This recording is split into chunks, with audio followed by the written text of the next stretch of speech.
So Paul, it's every golfer's nightmare, dare I say it, the shank.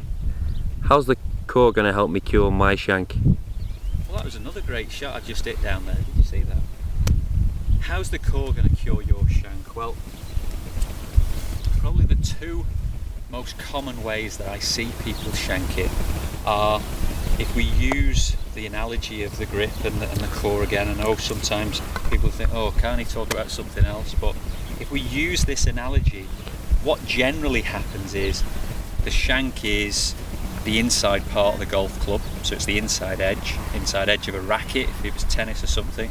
So it's the inside edge of the golf club that's hit the ball, and because it's circular, most of the time people hit it on the inside and it goes off to the right, which is a real sort of, a real shot that kicks in and hurts people when they do it, really unsettles people.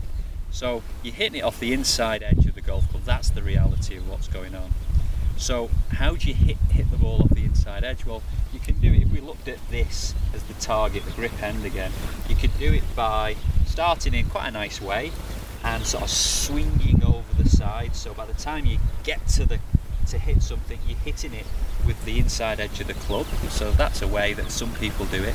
But more commonly I see people where, again, a little bit like the slicers, they're getting this face of the golf club turned open, and then by the time they get this back to the ball, they haven't had a chance to square the face up, so by the time it gets back to the ball, it's really the inside edge, the heel part of the golf club, that contacts the golf ball.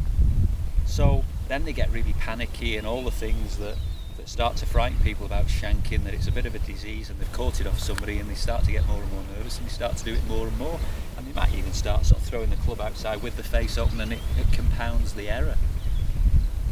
You know, to me the best cure is to put something down like a club on the floor.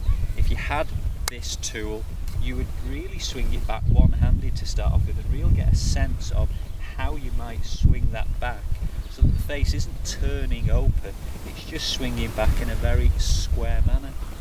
And the more you did that, even with two-handed swings, the more chance you've got to get this face square as you hit the ball, or hit this grip end, whatever the target is. Now to me that is probably the best cure that you can have for somebody shanking.